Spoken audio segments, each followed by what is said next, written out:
Hey there, everyone. Ted Lacksonen, the country thinker here, bringing you the next episode of The Eagle Has Crashed. Before I get started, I want to apologize that I didn't get the post up last week. The problem of being a one-man show is that when you go on vacation, as I did, and it was lovely, went to my niece's wedding in Albany and then spent some time up in the Adirondacks. But anyhow, as a one-man show, I got to do everything. And with the blog, while I'm getting ready for a vacation, not only do I have to keep up with the blog, but I also have to prepare basically an entire week in advance, and I just flat out ran out of time to be able to get the recording done for last Sunday. Anyhow, we're wrapping up 2029, and today's episode we revisit all of our Ohio characters, and they reflect on the year and the future on the eve of 2030. So without further ado, let's go ahead and get to the story.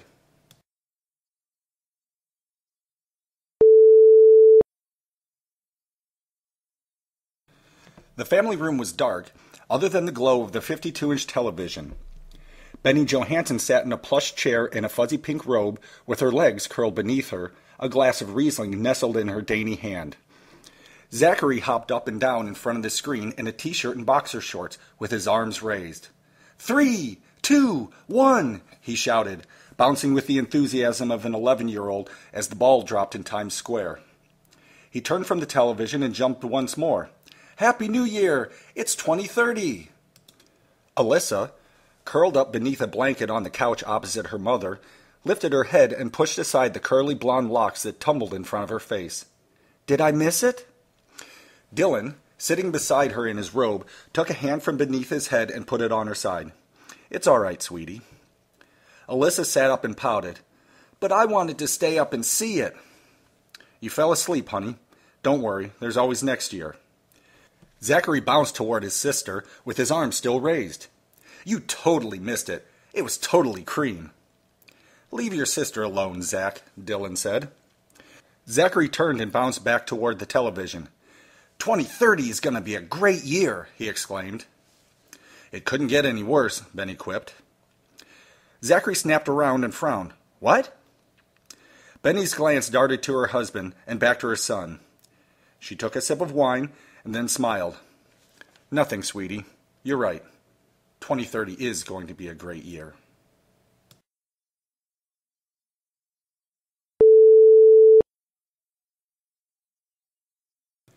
Nate North stood in front of a television mounted on the white wall of a finished basement.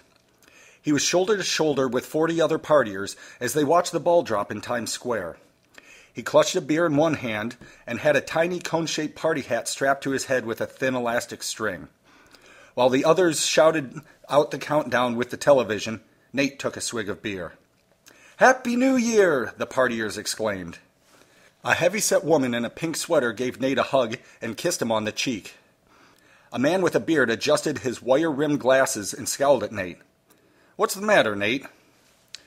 Nate set his hand on top of his belly and staggered a little to the left. This year is really gonna suck. You're drunk, dude, the man said. It's gonna be a lot better. Nah, Nate dismissed with a wave. Fuck this country. Several other partiers glanced at North. The man pointed at Nate. You're just pissed because you lost your company, and I can appreciate that. But this is the greatest country in the world, and it's going to stay that way. The economy's going to pick up. The man pointed upward at the drop ceiling. That's the direction we're heading, my friend. Cassie pushed through the crowd and grabbed Nate by his left arm and began pulling him away. Come on, honey. It's time to go home. No way. I'm going to have another beer, he said as he pulled his arm out of her grasp. You don't need another beer. He turned back to the bearded man. You know what? Nate said as his voice grew louder and his shoulders wobbled from side to side. Several others began to look in his direction. This country's going to fall apart this year. Mark my words. By the end of 2030, there ain't going to be no USA. And you know what? I don't give a shit. Cassie stepped in front of him and began pushing him backward toward the basement steps. You shut up right now, Nathaniel North, she said. I'm taking you home right now before you make a total ass of yourself. You better listen to Cassie, the man said.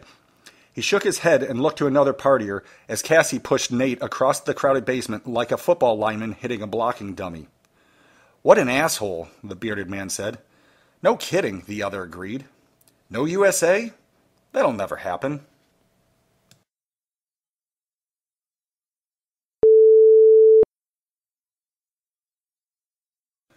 Loud techno music pounded a repetitious mechanical beat through an apartment packed with 20-somethings.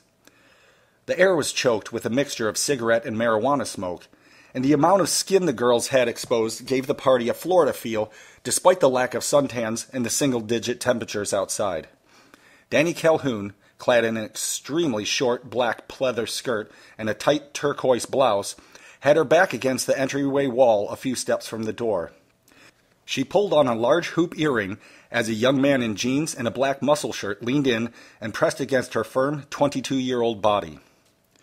The apartment door flung open, and Danny's head swiveled to look. 5 young men filed in, bundled in snow-dusted winter coats and hats, and carrying cases of beer. Danny folded her arms across her chest as a wave of cold air hit her. "Where the hell did you guys get that?" she asked. "We got our ways," the first said as he set the beer down on the stained linoleum and unwrapped the scarf from around his neck. Danny scanned the group. "Ain't a one of you got a job, Mark." "Sure we do," he said with a smile. Danny pushed her suitor away and put a hand on a hip.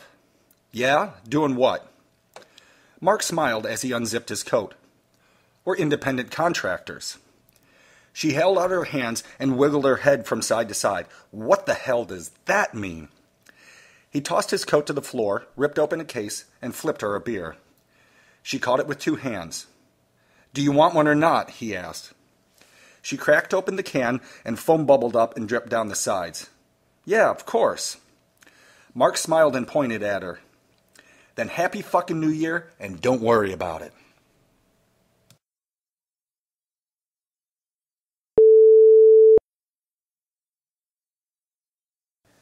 Tom Calhoun turned the black cast-iron handle to the wood stove and opened the door. He poked at the fire, creating crackling sparks that got sucked up the flue. He tossed in 2 more split oak logs and closed the door.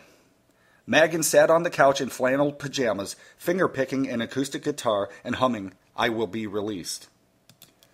Tom stood up and turned to his wife. "I wonder what Danny and Jeremy are up to." He scratched the back of his neck. "We haven't heard from either of them in months. We don't even know where to send a Christmas card."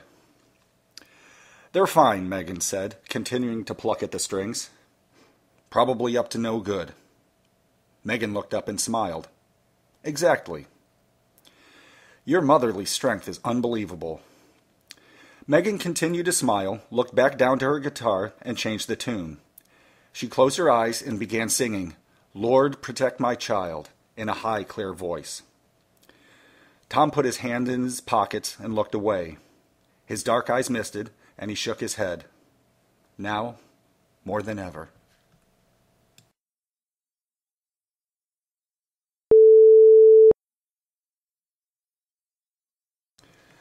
Kevin Davis sat on the couch with his eyes closed, wrapped in a blanket with his slippered feet on the coffee table. The kids were in front of the television. 11-year-old Tanya and her little sister Clarice were both fast asleep, curled up on blankets. 14-year-old Kevin Jr. sat cross-legged on the carpet in gray sweatpants and sweatshirt, watching the popular band Skunk Mummies play a tortuous, heavily distorted rendition of Auld Lang Syne. "KJ, these guys are awful," Lucy said, standing at his side in a cotton nightgown with her arms crossed. "No, they aren't, Mom," he said, his 14-year-old eyes transfixed by the exaggerated antics of the group. "They're totally cream."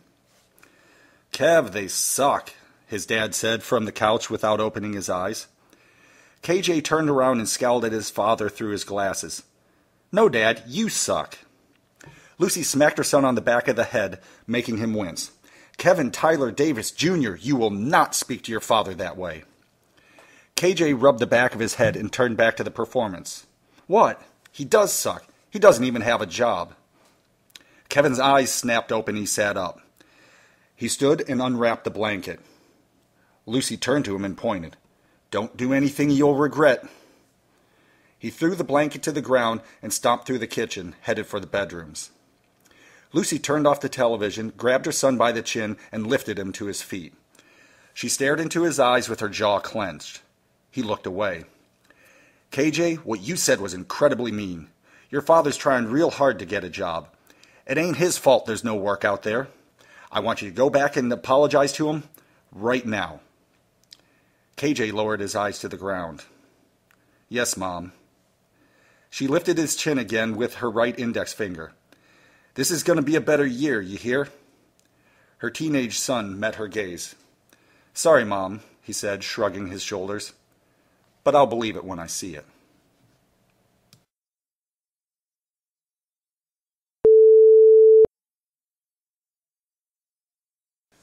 A frigid wind blew tiny snowflakes across a cow pasture in northern Licking County on a clear, moonlit night. Herm Stanbaugh kicked through a low drift with his insulated hunting boots and brown coveralls. He lifted his wrist and pulled back the cuff of his glove with his right hand. 12:03 a.m. Stanbaugh took a drag on the cigarette hanging from his chapped lips, pulled it out with his right hand, and sent the glowing butt tumbling into a snowbank. He exhaled through his nose, and the wind whisked the smoke away. Merry freaking New Year, everyone.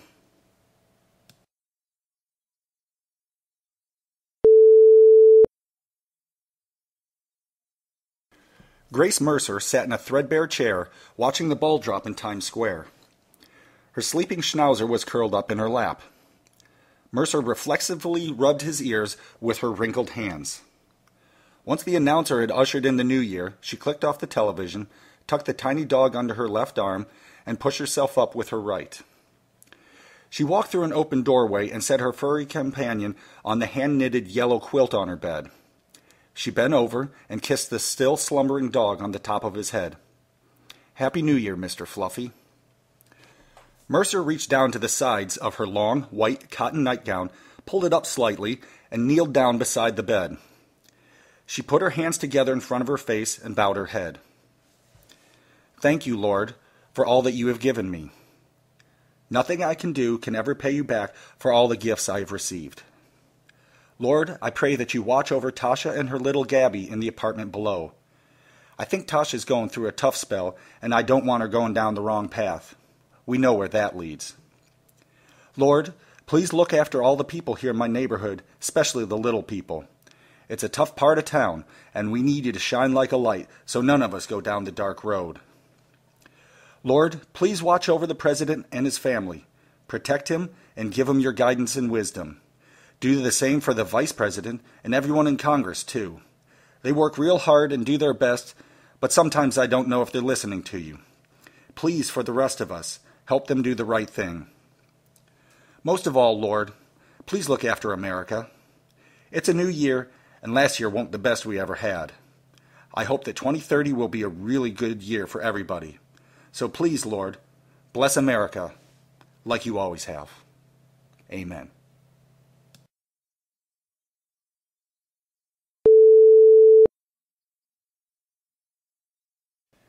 So that concludes today's episode of The Eagle Has Crashed, as well as the year 2029. I hope everyone's enjoying it, and if you would like to pick up a copy in either paperback or ebook, you can go to my website, www.clearpeakpress.com, or you can go to Amazon, Barnes & Noble, the iTunes Store, the Sony Store, Smashwords, and other retailers.